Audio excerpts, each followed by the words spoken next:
കാര്യം ഇന്ന് ഞാൻ വെച്ച പിന്നെ മീൻ ക്ലാത്തി മീനും കുഴച്ച കപ്പയുമാണ്. കഴിച്ചിട്ട് പറഞ്ഞാൽ മതി. സൂപ്പർ,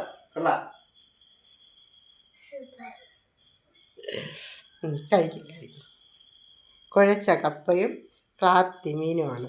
ക്ലാത്തി മീനിന് ചേർത്തത് മുളക്, മല്ലി, ഉലുവ, പിന്നെ കുരുമുളക്, മഞ്ഞൾപ്പൊടി, ഇതുമായിട്ട് വെളുത്തുള്ളി, ഇഞ്ചി എല്ലാം ചേർത്തിട്ടുണ്ട്. സാദാപ്പുളി പിഴിഞ്ഞൊഴിച്ച്. അങ്ങനെയാണ് ഞാൻ ഈ പിന്നെ കുഴച്ച കപ്പ വയ്ക്കുന്നത്. അല്ല, ക്ലാത്തി മീൻ കറി വെച്ചത്.